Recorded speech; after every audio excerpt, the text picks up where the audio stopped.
All right, as more states push to ban gender reassignment surgeries, our next guest, who's running for president, is pushing back, saying government cannot replace parents making these major decisions for kids, no matter what that decision is. Christie is live from crucial primary state in New Hampshire, where he's doing quite well, already making an impact. Governor, your thoughts about the push in Florida and Arkansas to make it illegal to do it for kids under 18?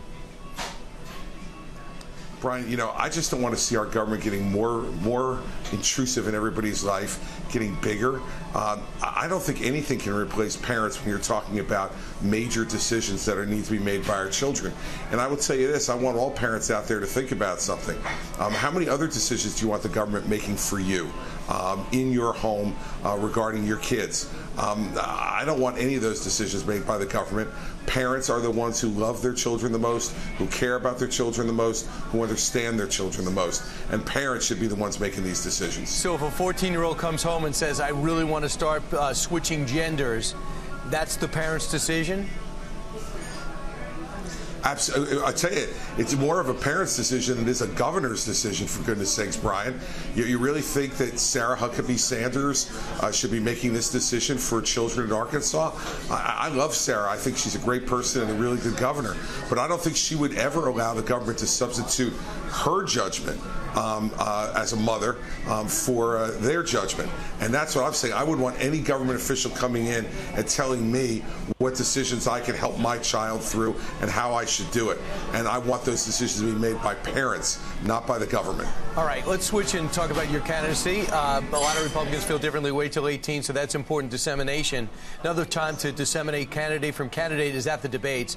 We're going to be hosting them. It's going to be in Milwaukee. It is going to be Martha and Brett are going to be the moderators.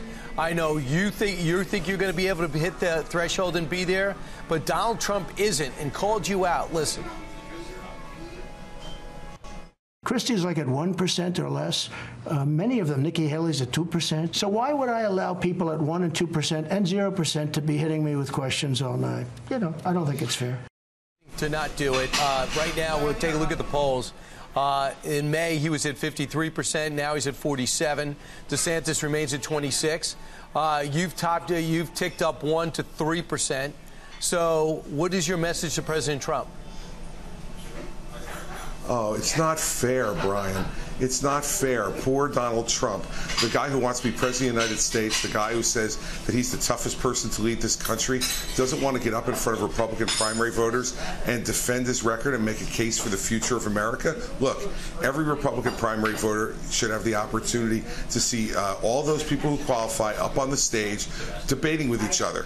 And, you said, well, I qualify, I will. And if people go to chrischristie.com this morning and donate, they'll get me another step closer to doing it. But he can't avoid this, Brian.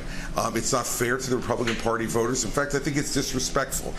He thinks he should just default to the nomination. I don't think so. And I believe that everyone should have the right to get up there and debate who qualifies under the rules. And Donald Trump has an obligation to be up there and do it. And by the way, I think he will debate, Brian. I don't think he'll be able to stay away. I really don't. Because you think he wants the challenge, wants the spotlight. But he did skip a Fox debate once. I know you remember that. Governor, I got to ask you, I never get you on foreign policy, but 90 miles off the coast is going to be 4 separate military stations, it looks like, with China military 90 miles from Miami. President Christie, how do you deal with this? Well, a few ways. First off, you look at the awfully incompetent way that Joe Biden and Anthony Blinken are handling it. Anthony Blinken goes to China basically on one knee to beg to the Chinese. Joe Biden doesn't even know apparently what his own Secretary of State is doing, says something completely different. It sends these mixed signals to the Chinese. We send a very clear signal. You want to try to put people in Cuba? Look how close we'll wind up putting troops to China. And if that's the game we want to play, then we'll go ahead and play it. We need to make sure President Xi knows who he's dealing with. And let's say this. I watched Donald Trump the other night, too. He called President Xi good-looking. and said that he would work with President Xi because he's good looking. I mean, I guess that's what Donald Trump wants President Xi to call him, and then he'd work with him. I mean, is this the choice we really want in November 2024? Joe Biden, who doesn't seem have the first idea of what he's doing, and Donald Trump, who thinks being good looking is the thing you should be saying to the head of the Chinese Communist Party who murder their own people. Right. That's the kind of foreign policy I would run, Brian. But you do think that the former president's policy on China a lot better than this president's, a lot tougher, right?